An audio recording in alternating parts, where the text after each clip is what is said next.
오늘 함께 은혜 나눌 하나님의 말씀은 로마서 5장 1절부터 5절 신약성경 245쪽에 있는 말씀입니다.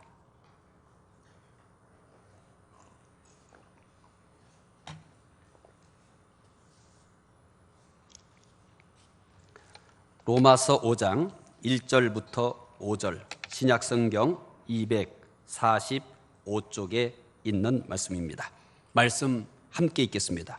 그러므로 우리가 믿음으로 의롭다 하심을 받았으니 우리 주 예수 그리스도로 말미암아 하나님과 화평을 누리자. 또한 그로 말미암아 우리가 믿음으로 서 있는 이 은혜에 들어감을 얻었으며 하나님의 영광을 바라보고 즐거워하느니라. 다만 이뿐 아니라 우리가 환난 중에도 즐거워하나니 이는 환난은 인내를, 인내는 연단을, 연단은 소망을 이루는 줄 알미로다. 소망이 우리를 부끄럽게 하지 아니함은 우리에게 주신 성령으로 말미암아 하나님의 사랑이 우리 마음에 부은 바 됨이니. 아멘. 오늘 주일 예배에 참여하신 여러분들에게 하나님의 은혜와 평강이 함께 하시기를 바랍니다. 신앙생활하면 항상 좋을 때만 있는 것은 아닙니다. 가끔은 많은 분들이 신앙생활에 대해서 오해를 합니다. 신앙생활을 하면은 항상 좋은 일만 있을 것이라고 생각합니다. 신앙생활을 하면 무엇을 하든지 성공만 할 것이라고 생각합니다. 하지만 신앙생활을 해도 우리는 변함없이 불완전한 세상 속에서 불완전한 사람들과 더불어 살아갑니다. 그래서 신앙생활을 하더라도 항상 좋을 때만 있는 것은 아닙니다. 때로는 손가락 하나도 움직이기 힘들 정도로 무력할 때가 있습니다. 문이 닫힌 것처럼 마음이 닫혀 기도 한마디 할 수 없을 때도 있습니다. 예배를 드리기에 앉아 있지만 정신이 나간 사람처럼 멍할 때도 있습니다. 여러 가지 원인이 있을 것입니다. 그중 가장 큰 원인은 자신의 모습에 실망할 때입니다. 내가 이래가지고 믿는다고 할 수 있을까? 내가 이래가지고 구원을 받을 수 있을까? 자기 자신에 대해 실망할 때 모든 것이 무너집니다. 그래서 신앙생활에서 가장 큰 위기는 자기 자신이 무너질 때입니다. 이때 꼭 어울리는 말이 있습니다. 괜찮아, 괜찮아, 이 말입니다. 장영희 교수는 이 괜찮아라는 수필에서 그 뜻을 이렇게 설명했습니다. 괜찮아라는 뜻에 대해서 그는 이렇게 말합니다. 그만하면 참 잘했다고 용기를 북돋아주는 말. 너라면 뭐든지 다 눈 감아 주겠다는 용서의 말. 무슨 일이 있어도 나는 내 편이니 넌 절대로 외롭지 않다는 격려의 말. 지금은 아파도 슬퍼하지 말라는 나눔의 말. 그리고 마음으로 일으켜주는 부축의 말. 괜찮아. 정말 괜찮습니다. 그런데 왜 괜찮을까요? 무턱대고 괜찮을까요? 아니요. 우리는 괜찮을 이유가 있습니다. 살다가 어려워도 또 심지어 내가 이래가지고 믿는다고 할 수 있을까? 내가 이래가지고 구원받을 수 있을까? 이렇게 자기 신앙에 대해서 회의와 갈등이 찾아와도 괜찮습니다. 왜 괜찮아요? 우리의 행위로 의롭게 된 것이 아니기 때문입니다. 우리가 의롭게 된 것은 오직 믿음으로 된 것입니다. 우리가 답답하고 슬퍼하고 실망한 우리의 모습은 의롭게 되는데 전혀 영향을 주지 않습니다. 내가 답답합니다. 너무 슬픕니다. 너무 실망이 큽니다. 그런데 이런 우리의 모습은 우리가 의롭게 되는데 티끌만큼도 영향을 주지 않습니다. 그래서 괜찮습니다. 예수님을 믿는 믿음이면 충분한 줄 깨달으시길 바랍니다. 그래서 오늘 본문 1절은 이렇게 시작하고 있습니다. 로마서 5장 1절 함께 읽어보겠습니다. 그러므로 우리가 믿음으로 의롭다 하심을 받았으니 우리 주 예수 그리스도로 말미암아 하나님과 화평을 누리자. 로마서 5장은 그러므로 우리가 믿음으로 의롭다 하심을 받았으니 이렇게 시작을 합니다. 5장 1절이 그러므로 이렇게 시작하고 있는 겁니다. 그러므로 무슨 뜻입니까? 그러므로 앞에 무슨 사연이 있었던 겁니다. 5장 1절을 시작하기 전에 4장에서 뭔가를 소개했다는 얘기죠. 그 4장에 있는 내용을 받아서 그러므로 이렇게 말씀을 하고 있는 겁니다. 그러면 4장의 핵심 내용이 무엇입니까? 믿음으로 의롭다함을 받았다는 것이 4장의 핵심 내용이었습니다. 지난주까지 4장을 소개했지 않습니까? 다 잊어버려도 이거 한 가지는 기억하시기 바랍니다. 믿음으로 의롭게 되었다는 사실입니다. 4장에서는 우리가 믿음으로 의롭게 된다는 사실을 누구를 통해서 증명하냐면 아브라함을 들어서 증명합니다. 할례로 의롭게 되지 않았다고 합니다.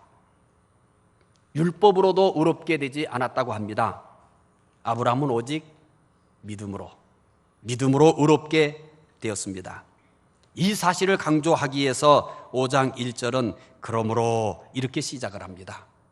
그러므로 4장 전체 내용이 믿음으로 의롭게 되었다는 내용인데 5장에서도 이 내용을 계속 끌고 가겠다는 거죠. 4장에서 믿음으로 의롭게 되었다는 사실을 아브라함을 예를 들어서 설명하고 할례로 의롭게 되지 않았다. 율법으로도 의롭게 되지 않았다. 이렇게 했으면 우리는 믿음으로만 의롭게 된다는 사실을 충분히 이해할 수 있을 텐데 이제 5장을 시작하면서도 또다시 무슨 미련이 남았는지 그러므로 우리가 믿음으로 의롭다 하심을 받았으니 이렇게 말씀을 하고 있습니다. 1절에서 그러므로 우리가 믿음으로 의롭다 하심을 받았으니 라고 시작하는 것을 봐서는 5장에서도 계속해서 이 이야기를 하겠다는 거죠. 믿음으로 의롭게 되었다는 것에 대해서 더 하고 싶은 내용이 있다는 겁니다. 그러므로 우리가 믿음으로 의롭다 하심을 받았으니 라고 하는 이 내용은 4장에서도 믿음으로 의롭게 되었다는 그런 의미를 설명하고 있습니다만은 그런데 또 하나 이 말씀은 이후의 말씀도 믿음으로 의롭게 되었다라고 하는 사실에 대해서 뭔가를 계속 말씀하겠다는 겁니다. 그러면은 5장에서도 믿음으로 의롭게 되었다는 것에 대해서 계속 말씀할 것 같은 분위기를 충분히 예측할 수 있습니다. 무엇을 말씀을 할까요? 이후의 말씀은 믿음으로 의롭다 하심을 받은 사람들이 누리게 될 복을 말씀하고 있습니다. 이미 복을 누리고 있는데 또 누릴 복이 있다는 것은 정말 놀라운 일입니다. 결국 믿음으로 의롭게 되었다는 것은 복의 시작인 셈입니다. 사실 믿음으로 의롭게 되었다는 사실만큼 큰 복이 어디 있습니까? 당신은 믿음으로 의롭게 되었습니다. 당신의 행위와 상관이 없습니다. 이 말씀만 가지고도 우리는 참 감당할 수 없는 은혜인 것입니다. 그런데 다시 성경은 또 시작합니다. 믿음으로 의롭게 되었습니다. 그런데요, 믿음으로 의롭게 된 사람들이 누리는 복이 있다는 겁니다. 은혜 위에 은혜입니다. 은혜는 끝이 없습니다. 은혜는 또 다른 은혜를 낳습니다. 그리고 그 은혜는 또 다른 은혜를 낳습니다. 그래서 기독교는 은혜로 시작해서 은혜로 마치는 것이 기독교의 특징입니다. 오늘을 포함해서 4주 동안 1절에서 5절에서 소개하는 믿음으로 의롭게 된 사람이 누리는 복을 소개할 예정입니다. 이 말씀도 참 은혜가 넘칩니다. 제가 받은 은혜보다는 여러분들이 이 말씀을 매 주일마다 살펴볼 때 더 큰 은혜를 받으시고 더 큰 은혜의 속에 들어가게 되기를 바랍니다. 첫 번째로 믿음으로 의롭게 된 사람은 어떤 복을 누릴까요? 우리가 살면서 겪는 어려움은 일일이 그 수를 헤아릴 수가 없습니다.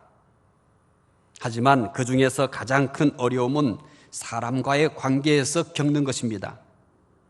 사람과의 관계에서 겪는 어려움은 시간과 장소를 가리지 않습니다. 요즘 수요일과 주일 오후에는 갈등에 대한 내용을 다루고 있습니다. 두 사람 이상만 있으면 갈등이 생긴다고 생각하시면 됩니다. 두 사람 이상만 있으면 관계의 문제가 반드시 존재합니다. 사람들은 이것을 이해하지 못하기 때문에 사는 것에 대해서 너무 괴로워하고 힘들어하는 것입니다.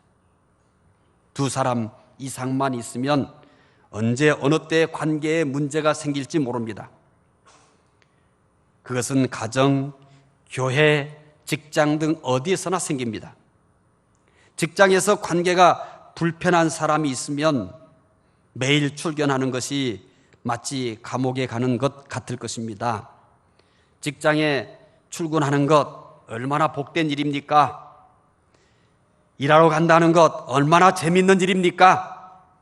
그런데 거기에 불편한 사람이 있어요. 내가 출근하면 피할 수 없는 불편한 사람이 있어요. 그러면 출근하는 것은 감옥에 가는 것 같이 불편할 것입니다. 관계에 문제가 있는 직장에서보다 더 고통스러운 것이 있습니다. 가정에서 부부가 서로 불편한 관계가 되었을 때입니다. 이 경우에는 입맛도 없습니다. 아무리 맛있는 것이 앞에 있어도 별로 그렇게 구미가 안 당깁니다. 음식에만 맛이 없나요? 사는 것도 맛이 없습니다. 부부가 불편할 때보다 더 심각한 관계가 또 있습니다. 부부가 불편할 때보다 더 심각한 관계가 뭐가 있겠습니까? 하나님과의 관계입니다.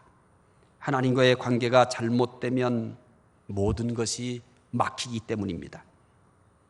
하나님과의 관계는 모든 관계의 시작이기 때문입니다. 우리가 믿기 전에 하나님과 어떤 관계였을까요? 에베소서 2장 3절에 우리가 믿기 전에 하나님과 어떤 관계였는가를 설명해 주고 있습니다. 함께 읽겠습니다. 전에는 우리도 다 그 가운데서 우리 육체의 욕심을 따라 지내며 육체와 마음에 원하는 것을 하여 다른 이들과 같이 본질상 진노의 자녀이었더니, 믿기 전에는 진노의 자녀였다고 합니다. 죄가 진노의 자녀가 되게 한 것입니다. 골로새서 1장 21절에서도 우리가 믿기 전에 하나님과 어떤 관계였는지를 말씀하고 있습니다. 함께 읽어보겠습니다. 전에 악한 행실로 멀리 떠나 마음으로 원수가 되었던 너희를, 믿기 전에 우리는 원수였다고 합니다. 죄가 하나님과 원수되게 하였습니다. 믿기 전에 하나님과의 관계는 완전히 단절되어 있었습니다. 하나님을 가까이 할 수 없었습니다. 진노의 자녀이며 원수인데 어떻게 하나님을 가까이 할 수 있겠습니까? 진노의 대상이며 원수 관계라면 어떻게 합니까? 혹시 여러분 누군가에 대해서 분노하고 있습니까? 누군가에 대해서 원수처럼 그렇게 여기는 사람이 있습니까? 그런 사람은 어떻게 하고 싶습니까? 피하고 싶죠. 피할 수밖에 없습니다. 가능하면 멀리 피하려고 합니다. 아담과 하와처럼 하나님을 피해 숨으려고 합니다. 그래도 하나님을 피하는 것은 점잖은 방법입니다. 하나님을 피하는 저돌적인 방법이 더 많습니다. 하나님을 인정하지 않습니다. 세상에서 제일 불편한 것이 하나님을 인정하는 것입니다. 하나님과 원수 관계이기 때문에 그렇습니다. 하나님과 세상에서 제일 불편한 관계이기 때문에 하나님을 인정하지 않습니다. 하나님을 부정합니다. 하나님을 없다고 합니다. 그래야 내가 편할 수 있습니다. 그래야 내가 하고 싶은 것을 할 수 있습니다. 그래야 내가 무엇을 하든지 불편하지 않습니다. 하나님이 있다고 해보십시오. 하나님을 인정해 보십시오. 얼마나 거느적거리는 것이 많은데요. 얼마나 불편한 것이 많은데요. 내 마음대로 할 수 없는 것이 너무 많아요. 그래서 하나님을 인정하지 않습니다. 하나님을 부정합니다. 이것 가지고도 안심이 안 되니까 우주 만물은 자연이 선택했다고 합니다. 지구뿐만 아니라 우주에서 하나님을 지워버리려고 합니다. 그래야 이 엄청난 사실을 잊을 수 있기 때문입니다. 그래야 자유를 얻을 수 있습니다. 그래야 편할 수 있습니다. 그래야 하나님에게서 벗어날 수 있습니다. 그러나 하나님을 피하여 숨고 하나님을 부정하고 우주 만물을 자연이 선택했다고 하면서 하나님을 지구와 우주에서 지우려고 해도 변하는 것은 아무것도 없습니다. 믿기 전에는 여전히 진노의 자녀이며 하나님과 원수입니다. 믿음으로 의롭게 된 후에는 어떤 변화가 일어났을까요? 이렇게 불편한 관계였습니다. 피하고 싶은 관계였습니다. 지워버리고 싶었던 관계입니다. 그런데 믿음으로 의롭게 된 후에는 어떤 변화가 일어났을까요? 다시 로마서 5장 1절 읽어보겠습니다. 그러므로 우리가 믿음으로 의롭다 하심을 받았으니 우리 주 예수 그리스도로 말미암아 하나님과 화평을 누리자. 아멘. 믿음으로 의롭게 된 자들에게는 상상도 못할 변화가 일어났습니다. 진노의 자녀이며 원수였는데 믿음으로 의롭게 된 후에는 하나님과 화평을 누리게 되었다고 합니다. 첫 번째로 믿음으로 의롭게 된 자의 복은 하나님과 화평을 누립니다. 믿음으로 의롭게 된 자에게 찾아오는 첫 번째 복은 하나님과 화평을 누리는 것입니다. 믿음으로 의롭게 된 것도 청량할 수 없는 복입니다. 그런데 믿음으로 의롭게 되었다고 또 복을 주십니다. 하나님과 화평을 누리는 것입니다. 사람이 누릴 수 있는 최고의 화평은 하나님과의 화평입니다. 화평이란 평화, 평안, 화목 이런 뜻들을 포함하고 있습니다. 하나님과의 화목은 모든 화목의 근원입니다. 화목의 셈이라는 얘기입니다. 여기서부터 모든 문제가 풀립니다. 하나님과 화평을 누릴 때 다른 모든 관계에서도 화평이 흐릅니다. 모든 화평은 하나님과의 화평에서 시작되기 때문입니다. 하나님과 화목하면 그 사람에게 평안이 옵니다. 돈이 많은데도 평안하지 못합니다. 지위가 있는데도 평안하지 못합니다. 명성이 있는데도 평안하지 못합니다. 늘 불안합니다. 이유가 뭘까요? 하나님과 화목하지 못하면 우리는 세상에서 진정한 평안을 누릴 수 없습니다. 세상이 가끔은 평안을 줍니다. 돈이 평안을 주기도 하고 지위가 평안을 주기도 하고 명예가 평안을 주기도 합니다. 그러나 그것은 일시적인 것입니다. 오히려 그것들이 나에게 더 큰 불안과 공포를 가져다 주기도 합니다. 하나님과 화목할 때만이 모든 사람들이 진정한 평안을 누릴 수 있습니다. 하나님이 주시는 평안입니다. 그래서 예수님은 이 평안을 세상이 주는 것과는 다르다고 하였습니다. 하나님과 화평하면 세상이 줄 수 없는 평안을 하나님께서 주시기 때문입니다. 가난한데도 평안합니다. 지위가 낮은데도 평안합니다. 이름이 없는데도 평안합니다. 이유가 뭘까요? 세상이 주는 평안이 아니기 때문입니다. 하나님이 주시는 평안입니다. 하나님이 주시는 평안은 물질을 초월한 평안이요, 하나님이 주시는 평안은 세상의 지위를 초월한 평안이요, 하나님이 주시는 평안은 세상에서의 명예를 초월한 평안이기 때문입니다. 어떨 때도 평안합니다. 하나님과 화평하면 다른 사람과도 화평합니다. 가정에 화평이 있습니다. 교회에도 화평이 있습니다. 직장에 화평이 있습니다. 모든 사람과 화평이 있습니다. 하나님과의 화평의 특징을 잘 이해하셨으면 합니다. 그래야 하나님이 주시는 이 화평을 누리면서 살 수 있기 때문입니다. 하나님과의 화평은 주관적인 것이 아니라 객관적입니다. 이게 도대체 무슨 말입니까? 하나님과의 화평이 객관적이라는 것은 아주 중요합니다. 신비한 경험을 해야 누리는 것이 아닙니다. 고행을 해야 누리는 것이 아닙니다. 남보다 뛰어난 행위가 있어야 누리는 것이 아닙니다. 신앙에는, 종교에는 신비한 것이 있을 수 있습니다. 또 우리는 신앙생활에 때로는 고행을 감수해야 될 부분도 있습니다. 또 신앙에는 여러 가지 많은 행위들이 요구되기도 합니다. 그러나 그것은 모두 한결같이 주관적인 것입니다. 누군가가 신비한 경험을 한 것은 객관화시킬 수가 없습니다. 누군가가 고행을 통해서 신앙을 성장시키고 신앙의 아름다움을 추구하고 있다 할지라도 그것은 주관적입니다.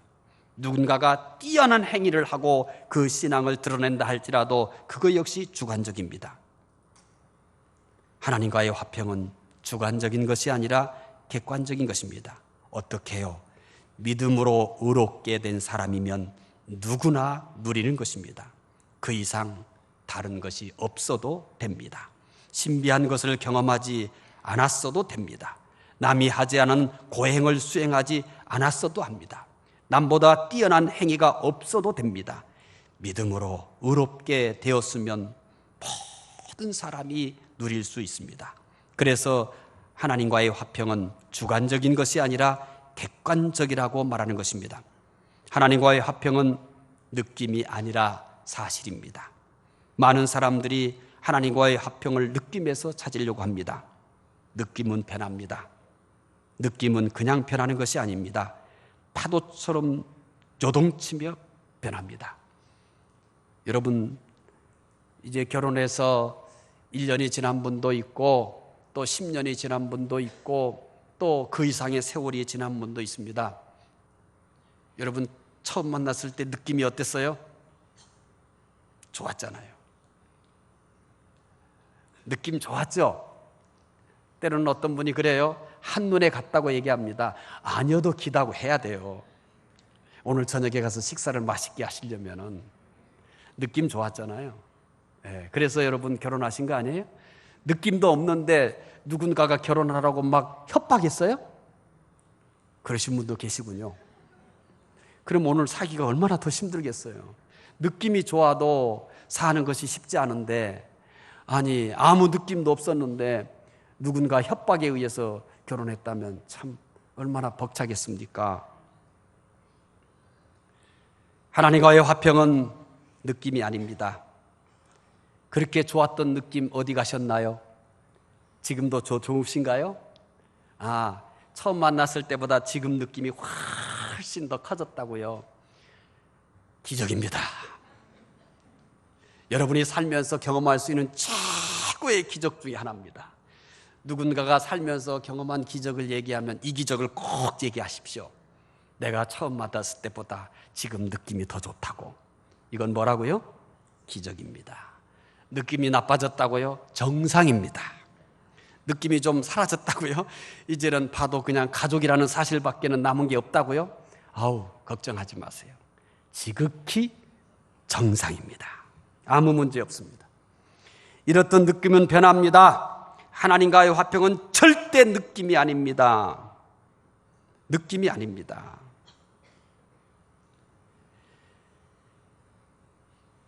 느낌은 변하거든요. 그냥 변하는 게 아니라고 그랬죠. 파도처럼 요동치며 변합니다. 그래서 불편합니다. 하나님을 의지하지 못합니다. 하나님을 부르지도 못합니다. 그러나 하나님과의 화평은 사실입니다. 느낌과 전혀 상관없는 사실입니다.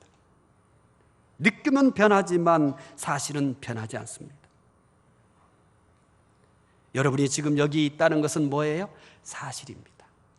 그런데 여러분들의 느낌은 어때요? 수시로 달라져요. 사실일 뿐입니다. 하나님과의 화평을 느낌으로 누리려고 하지 마십시오. 여러분의 느낌을 초월해서 사실입니다. 사실이에요. 하나님과의 화평이 사실이라는 것을 깨달으면 얼마나 행복한지 모릅니다. 느낌이 좋지 않아도 나는 그분과 화평을 누릴 수 있기 때문입니다. 느낌이 곤두박질 쳐도, 느낌이 마치 지옥에 있는 것 같을지라도 그래도 내가 누릴 수 있는 것은 하나님과의 화평입니다. 모든 느낌이 엉망진창이 되었습니다. 하지만 하나님과의 화평은 사실입니다. 그래서 그 가운데서도 나는 하나님과 화평을 누릴 수가 있는 것입니다. 하나님과의 화평은 감정이 아니라 관계입니다. 이게 무엇을 의미하는지 깨달으시면 우리는 더 행복한 크리스찬으로 살 수가 있습니다. 하나님과의 화평은 감정이 아닙니다. 관계적입니다.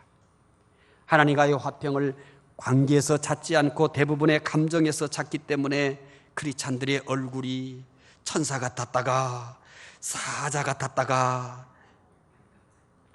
왜 웃죠? 제 얘기하는 건데 여러분 얘기하는 거 아니에요. 설교 끝나고 괜히 내 얘기했다고 까지 마십시오. 여러분 얘기하는 게 아니에요. 내 얘기예요. 내가 그래요. 때로는 천사 같았다가 뭐도 돼요? 사자 같아요. 또 그러기만 해요. 어쩔 때는 뭐예요? 공주 같고 왕자 같은데 어쩔 때는 뭐 같냐면 거지 같아요. 여러분 얘기 아닙니다. 누구 얘기예요? 제 얘기입니다. 이렇게까지 설명을 해야 제가 마음이 편합니다. 왜냐하면 아직도 어린아이 다루듯이 다뤄야 될 일들이 많기 때문에 그렇습니다. 그래서 저는 어느 날 고린도 교회를 향해서 바울이 편지를 써요. 야, 너희들을 내가 누구 다루듯이 대해야 된다고요? 어린아이 다루듯이. 이 딱딱한 음식을 줄 수가 없습니다. 이게 바울이 가지고 있었던 고린도 교회 성도들을 향한 마음이었습니다. 제가 요즘에 이렇게 목회를 하면서 사람들을 하나씩 이해해 가면서는 그 마음을, 바울의 마음을 이해할 것 같습니다. 너무너무 뼈저리게 이해합니다. 여러분, 하나님과의 관계는 감정이 아니에요. 관계입니다. 잘 이해가 안 되십니까? 부자 관계 생각하시면 됩니다. 부자 관계는 감정이 아닙니다. 관계입니다. 부부도요, 관계입니다. 왜 자꾸 감정으로 대하는 거예요? 그러니까 사는 게 힘들어요. 감정은 변해요. 정말 변합니다. 부부관계도 자꾸 감정으로만 보려고 하기 때문에 그래요. 감정보다 소중한 게 있단 말이에요. 그게 뭐예요? 부부라는 관계입니다. 이 관계는요, 감정이 건들 수 없는 겁니다. 감정이 해칠 수가 없는 겁니다. 하나님이 맺어주신 관계예요. 신적인 관계예요. 아무도 터치할 수 없는 관계입니다. 그러니까 이걸 배우지 못한 거예요. 이걸 알지 못하는 거예요. 그래서 뭐예요? 변하는 감정처럼 뭣도 변해버리고 마는 거예요. 불변해야 될 관계마저도 변해버리고 마는 겁니다. 여러분, 부부라는 관계가 더 중요해요? 그 짜잔한 감정이 더 중요해요? 감정 믿지 말아요. 언제 어느 때 어디로 튈지 몰라요. 넉비봉보다도 더 불규칙 바운드를 하는 것이 뭐예요? 감정입니다. 그런데 그렇게 감정 붙들고 사시나요? 감정을 부정하는 것이 아닙니다. 감정이 그렇게 울퉁불퉁하다는 얘기입니다. 부자관계가 뭐예요? 관계입니다. 감정이 나쁠 때 있어요. 아무리 자녀들이지만 감정이 언제나 좋아요? 좋은 척, 근엄한 척 그렇게 하십니까? 나만 감정이 나쁠 때가 있나요? 불편할 때 있습니다, 여러분. 내 아이지만 어떻게 할 수가 없어요. 그래서 뭐예요? 감정이 별로 안 좋을 때가 있습니다. 저만 우리 아이들하고 감정이 안 좋은 것 같아요. 이제 큰아이는 날아가 버렸으니까 뭐 감정이 뭐 어떻고 저렇고 할 것도 없어요. 그냥 애틋한 감정만 가지고 있는 거죠. 멀리 떨어져 있으니까. 잘 살았으면 좋겠다. 예수 잘 믿었으면 좋겠다. 지금 같이 사는 놈하고는 뭐예요? 부딪히는 거잖아요. 그래서 어쩔 때는 좋지 않은 감정을 가질 때도 있어요. 근데 그 감정을 저는 이길 수 있어요. 제가 그 감정을 이길 수 있는 비결을 뭔지 아세요? 제가 인격이 탁월하기 때문이 아니에요. 저는 제 아이와의 이 관계가 뭔지를 알기 때문에 그래요. 관계예요. 감정이 아니에요. 그래서 감정을 이기는 겁니다. 부부관계도 감정이 아니라 관계입니다. 부자관계도 뭐예요? 감정이 아니라 관계입니다. 이제 한 7살 된 아이들을 키우는 부모들, 또 좀 넘어서 뭐예요? 10대를 넘었어요. 사춘기에 있는 자녀를 둔 분들, 감정 좋죠? 감정 좋아요? 안 좋죠? 근데 문제 있어요, 없어요? 없어요. 왜 없어요? 관계가 더 중요합니다. 내 자식. 내 자식. 그래서 이 아이가 아플 때는 어떻게 해요? 끌어안고 울며 기도합니다. 이 아이가 힘들었을 때는 뭐예요? 몰래 가서 또 기도하고 새벽에 가서 또 기도합니다. 감정이 나쁠 때는 뭐예요? 저게 뭐야? 저것이 내 속에서 나왔나? 이럴 수 있어요. 그러나 우리 아이가 힘들어할 때, 우리 아이가 아파할 때, 우리 아이가 방황할 때 어떻게 해요? 그 감정 어디로 사라져요? 내가 대신 아파하고 싶어요. 내가 대신 공부하고 싶어요. 내가 대신 책가방 들고 학교 가고 싶어요. 왜 그래요? 관계이기 때문에 그래요. 하나님과도 마찬가지입니다. 여러분, 하나님과의 화평이란 감정이 아니라 관계입니다. 관계는 감정을 넉넉히 이깁니다. 금방 관계로 인해 감정을 극복할 수 있기 때문입니다. 하나님과의 화평이 바로 이와 비슷합니다. 하나님과의 화평은 감정이 아닙니다. 오늘 내 감정이 몹시 상해 있을 수 있습니다. 몹시 불쾌할 수도 있습니다. 아무 문제 없습니다. 하나님과의 화평은 감정으로 누리는 것이 아니라 관계로 누리는 것입니다. 믿음으로 어렵게 된 사람은 하나님께서 아버지가 되시고 우리는 그의 자녀가 된 관계 말입니다. 감정이 불처럼 뜨거울 수도 있고 얼음처럼 차가울 수도 있습니다. 감정이 밤처럼 어두울 수도 있고 대낮처럼 밝을 수도 있습니다. 감정이 호수처럼 평안할 수도 있고 파도처럼 요동칠 수도 있습니다. 감정이 어떻든 하나님과의 화평은 변함이 없는 줄로 믿으시기 바랍니다. 그건 내 감정일 뿐이에요. 언제나 요동치는 내 감정일 뿐이에요. 어디로 튈지 모르는 내 감정일 뿐이에요. 언제 변할지 모르는 내 감정일 뿐이에요. 하나님과 화평은 관계인 것을 깨달으시기 바랍니다. 하나님과의 화평은 언제든지 누릴 수가 있습니다. 하나님과의 화평은 관계적이기 때문입니다.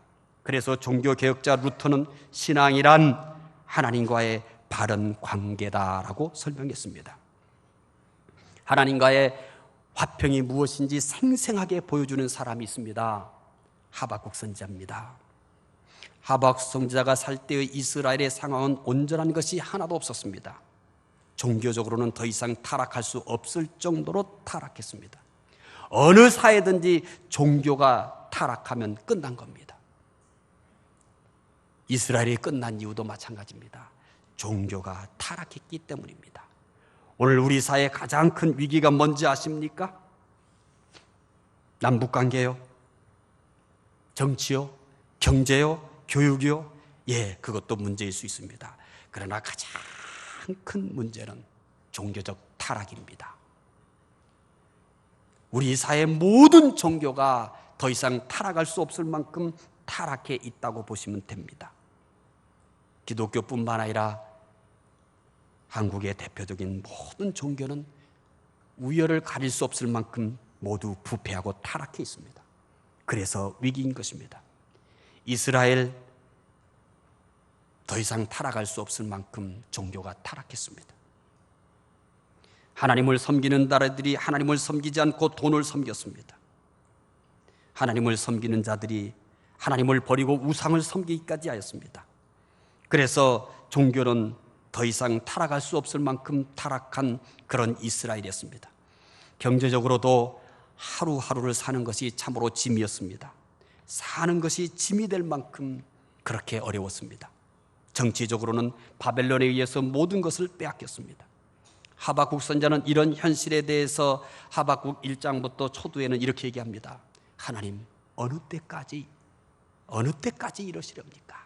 그래서 이 말을 반복합니다. 하나님, 어느 때까지? 어느 때까지? 그리고 또 말을 바꿔 이렇게 얘기합니다. 어찌하여? 하박국 서두에는 이렇게 하박국 선지자의 탄식으로 꾸려져 있습니다. 어느 때까지입니까? 어찌하여? 선지자의 눈으로 보더라도 도저히 이해할 수 없는 현실인 것입니다. 그런데 그는 하박국 끝에 가서는 똑같은 사람인가? 라고 할 만큼 극적인 변화를 가져옵니다. 하박국 3장 17절부터 18절을 읽어보겠습니다. 비록 무화과 나무가 무성치 못하며 포도나무에 열매가 없으며 감람나무에 소출이 없으며 밭에 먹을 것이 없으며 우리의 양이 없으며 외양간에 소가 없을지라도 나는 여호와로 말미암아 즐거워하며 나는 구원의 하나님으로 말미암아 기뻐하리로다. 이것이 하나님과의 화평을 통해서 누리는 복입니다. 무화과 나무가 무성하지 못합니다. 포도나무에 열매가 없습니다. 감람나무에 소출이 없습니다. 밭에 먹을 것이 없습니다. 우리의 양이 없습니다. 외양간에 소가 없습니다. 한마디로 아무것도 없습니다. 아무것도 없습니다. 하나님이 계시다는 것을 느낄 만한 것이 없습니다. 하나님이 계시다는 것을 느낄 만한 어떤 것도 존재하지 않습니다. 보이는 모든 것들은 하나님이 없다고 할 수밖에 없는 것들, 이것들로 가득 차 있었습니다. 그러나 하박국 선자는 하나님 때문에 기뻐합니다. 상황이나 느낌이나 감정이 어떠하든지 하나님이 계시기 때문에 아무 문제가 없었습니다. 하나님과의 화평은 이 모든 것을 뛰어넘어 객관적이며 사실이며 관계적이기 때문이었습니다. 하나님과의 화평을 누리시기를 바랍니다. 하나님과 화평을 누리면 어떤 사람을 만나든 어떤 일을 만나든 화평할 수 있습니다. 하나님과의 화평은 주관적인 것이 아니라 객관적이기 때문입니다. 느낌이 아니라 사실이기 때문입니다. 감정이 아니라 관계적이기 때문입니다. 믿음으로 의롭게 된 사람은 하나님과의 화평을 누립니다. 금주도 하나님과의 화평을 통해 모든 사람과 화평하시기를 바랍니다. 어떤 일을 만나도 화평하시기를 바랍니다. 기도하겠습니다. 하나님, 믿음으로 의롭게 된 사람들에게 하나님과의 화평을 누릴 수 있는 복을 주셔서 감사합니다. 하나님, 이 화평을 통해서 모든 사람과 화평하게 하시고 어떤 일을 만나도 화평하게 해 주시옵소서. 하나님과의 화평이 주관적인 것이 아니라 객관적임을 깨닫게 해 주시옵소서. 하나님과의 화평은 느낌이 아니라 사실임을 알게 해 주시옵소서. 하나님과의 화평은 감정이 아니라 관계적이라는 사실을 깨닫게 해 주시옵소서. 하나님과 화평한 한 주간 되게 해 주시옵소서. 감사하며 예수 그리스도의 이름으로 기도드리옵나이다. 아멘.